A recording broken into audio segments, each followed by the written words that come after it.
We were taught that everything good was white and everything bad was black. For an example, Jesus Christ, we see a white man. The angels, we see white. The Lord's Supper, we see white. Miss America, we see white. Miss Universe, we see white. Miss World, we see white. Even Tarzan in the jungles of Africa, we see a white man ruling Africa. And we have White Owl cigars, White Swan soap, King White soap, White Cloud tissue paper, White Rain hair rinse, White Tornado flow wax, White Plus toothpaste. All you good cowboys in your Western Road white horses. The president stays in a White House. The white man 50 years ago told my granddaddy that when my daddy got free, things would be better. When he got grown. Now my daddy's grown. Somebody told my daddy that when I got grown, things would be better. Now I'm grown. Now I have the white boy today telling me that when my children get grown, things will be better. So they'll see that this is just the old trick. Black people, you notice, didn't vote for no president's hardly this year because every 4 years it's a new trick, a new phony fake image, and they have given up today. They want to do it themselves. They want to go for self. They want to pool together and unite like the Jews did. At one time, Jews and dogs wasn't allowed on Miami Beach, and the Jews got mad and united and bought Miami Beach. So this is what they want to do today, you understand? Clay's picture looks down on a supermarket where blacks are trying to do what the Jews did. Unite and help each other. This Buy Black campaign tries to get customers to buy products from Negro manufacturers and so keep their money in the black community. The campaign, called Operation Breadbasket, has been going on for 2 years, and it's run by Negro ministers from Dr. Martin Luther King's civil rights movement. Take a bit there, me too. White supermarkets like this are boycotted by Operation Breadbasket if they don't stock enough black goods and hire enough black employees.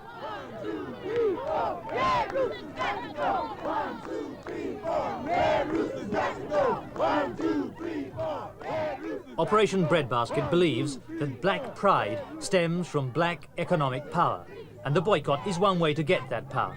Every Saturday morning, Operation Breadbasket meets in a Baptist church to hear its leader, Reverend Jesse Jackson. Jackson's sessions are a cross between a Negro revivalist meeting and a Black Power rally. He himself looks more like a black militant than a follower of Martin Luther King. Our This Week British film crew soon got a taste of what Jackson meant by black men doing all the jobs in the ghetto. Thank you very much. On behalf of the ministers of Operation Breadbasket and the many brothers and sisters that comprise our organization, I would like to express my gratitude for your being here. We have several important items and issues to deal with today. The Passion Play and Black Easter, the picketing, and some fights we're involved in.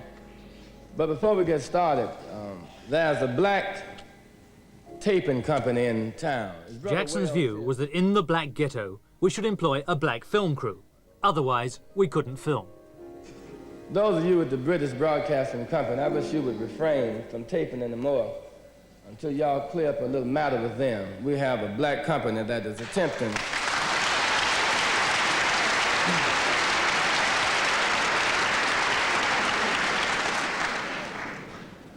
I think y'all ought to have the privilege to tape, but it must be up on the base of respecting black people. That's what this meeting, this particular meeting, is all about.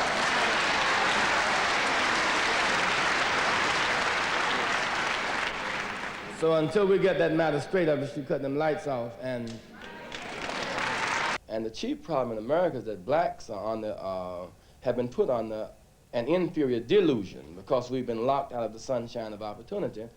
But the white folk have been living in a superior illusion, and they have been overexposed to the sun. They think they're more than what they actually are. And the fact is, they cannot find out how tall they are until they stand on the ground and get off of our shoulders and off of our backs. And we're going to give them the privilege to be men and not let them think that they're supermen. Good morning, all you beautiful black children and handsome and distinguished-looking teachers. The black man is finding himself in history, too. On Chicago's South Side, black schoolchildren commemorate for the first time ever an unsung hero of the American Revolution against Britain, a Negro called Crispus Attucks, who on March the 5th, 1770, became the first man to die for America in the War of Independence.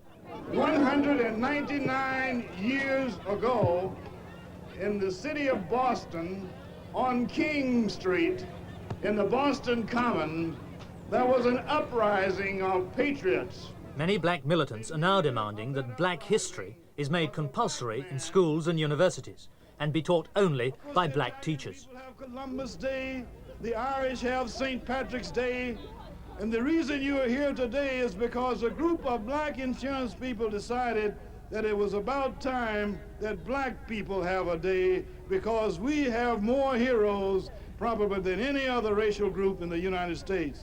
As a matter of fact, anybody who has survived is a hero.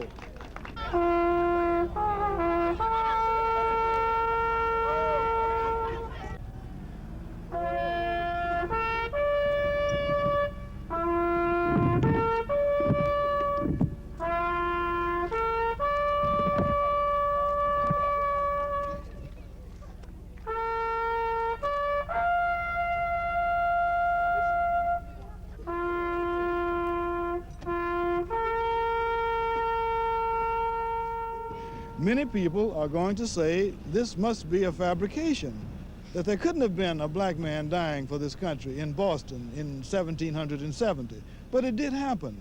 You know, just as many people don't want to believe that there were black sailors on the ships of Columbus, or that black explorers, long before we were delivered here in 1619, there were black explorers who helped open up the Southwest. There were black scouts, there were black cowboys. A lot of things are coming out now. Many black people couldn't have believed 5 years ago that there were such things as black cowboys. Now we discover that about 1/5 of the Wild West cowboys and some of your most dangerous and deadly shots were black men. And the tragedy really is that the whole country has been denied a knowledge of its own people. I mean, white people should really know more about us. We know about white people, but they don't know about us. And since we can't educate white people, we held this program down here today. At least we can educate ourselves.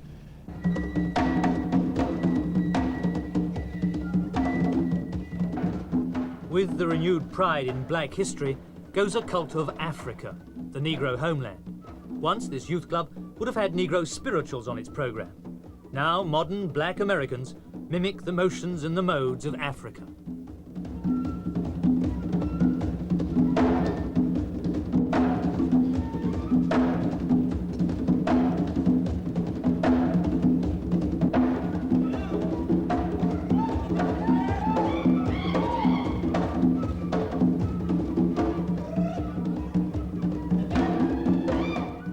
Among this Chicago group, African dress, hairstyles, and even names are in vogue. American names are rejected because they were given by white slave masters. So the members have adopted names like Kenyatta and Uhuru instead.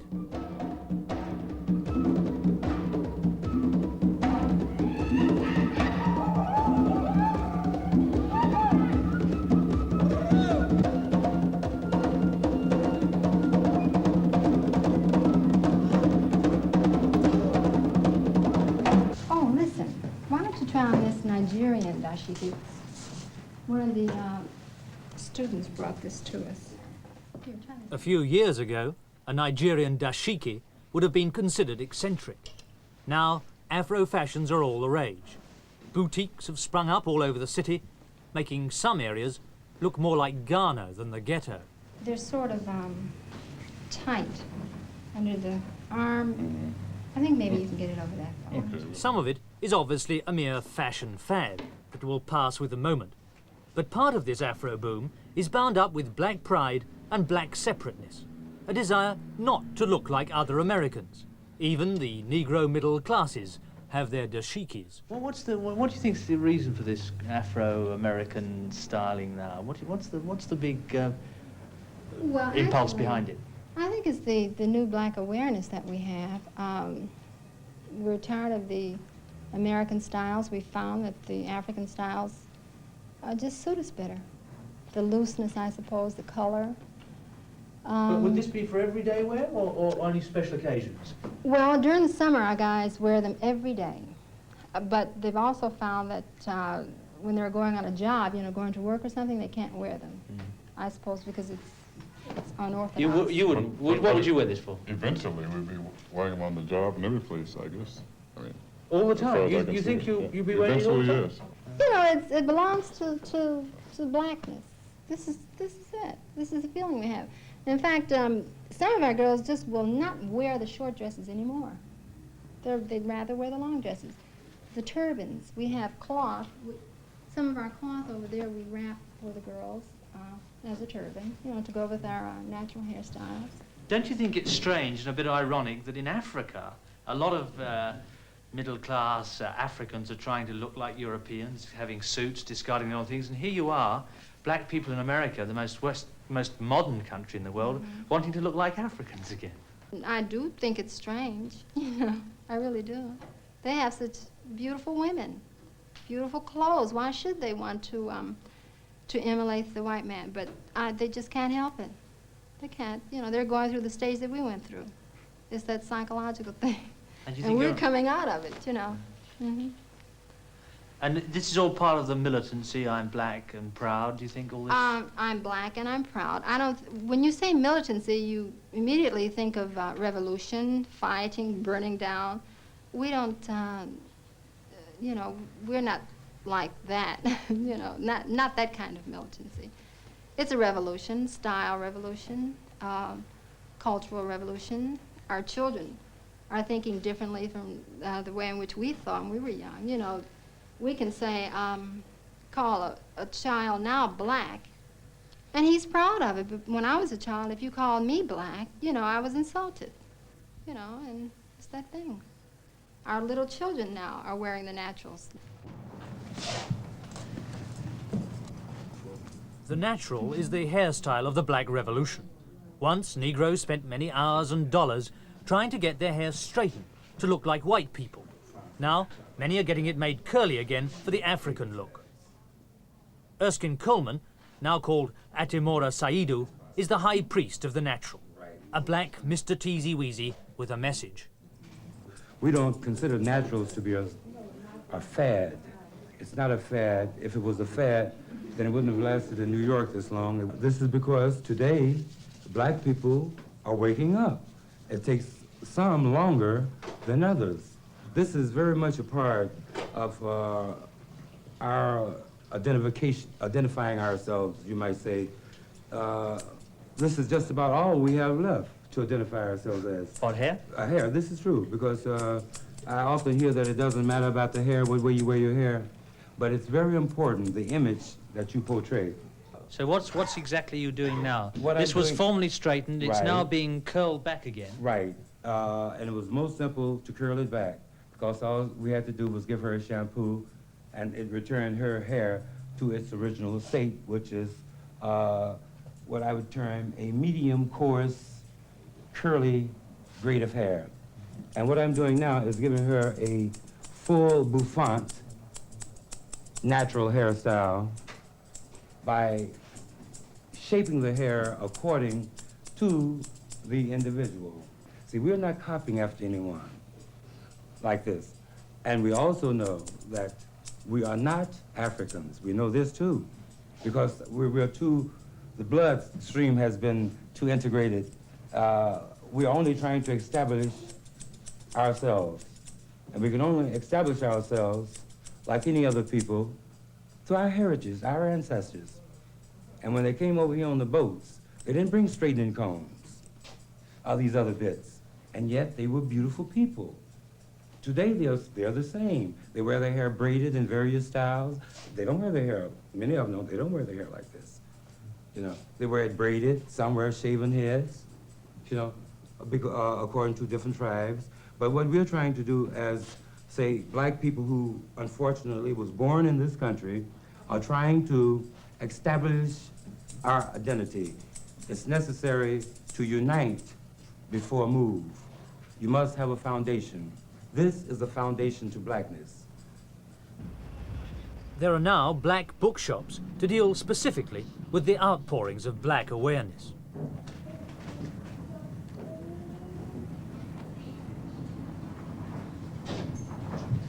The titles reveal the new mood.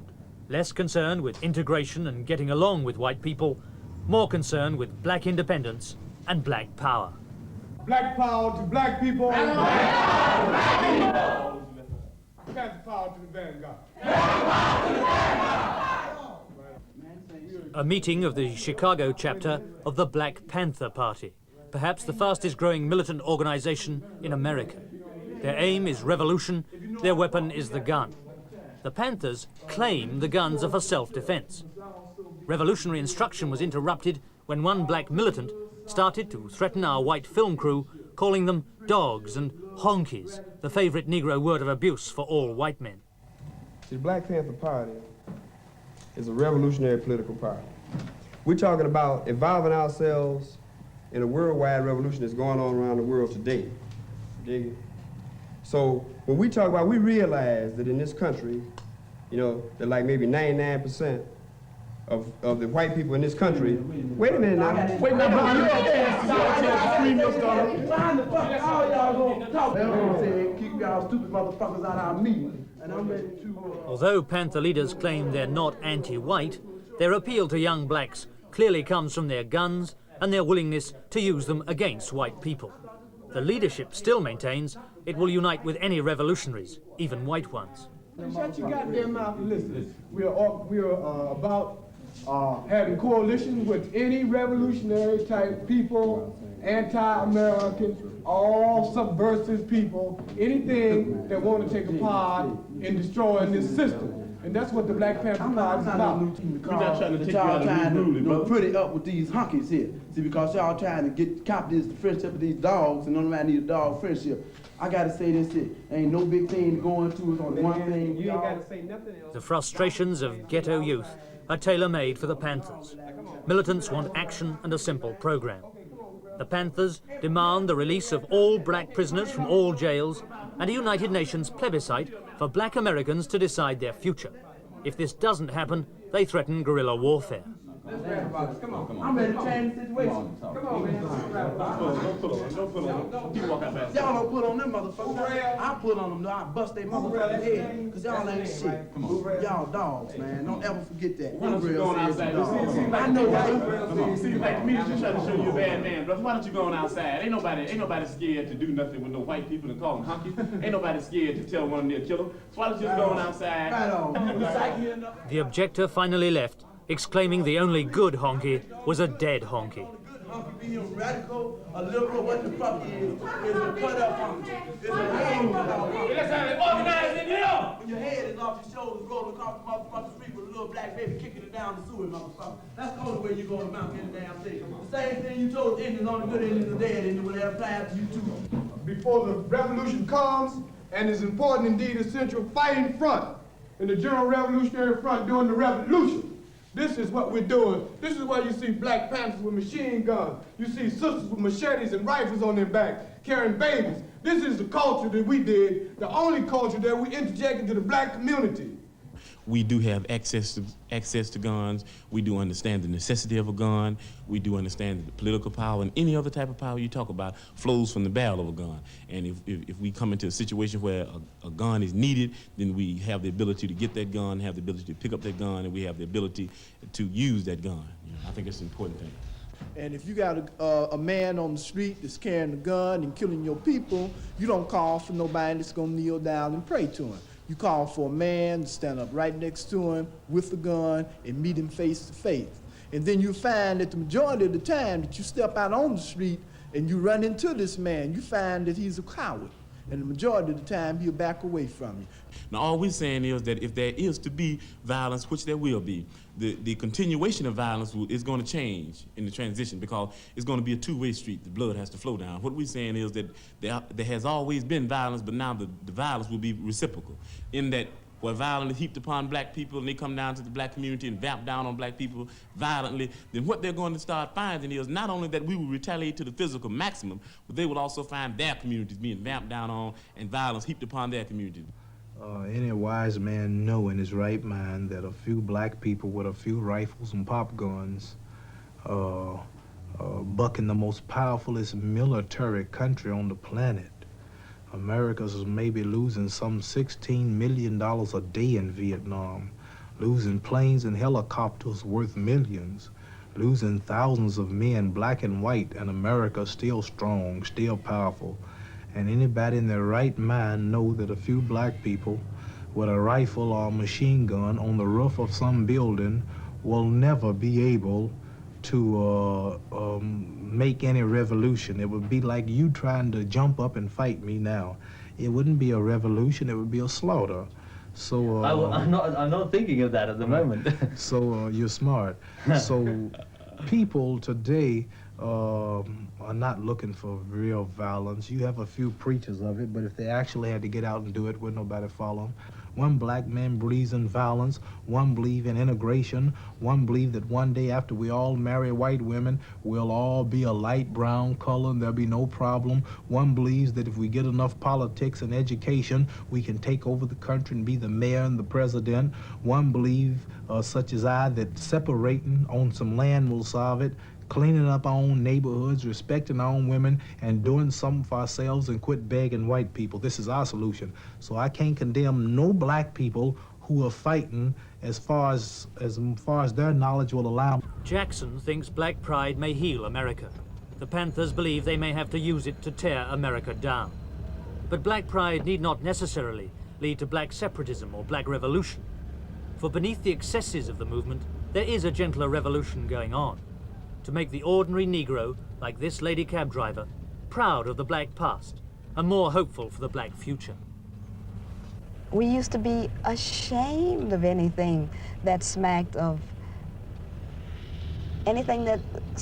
culture. We used to be ashamed that our ancestors were slaves.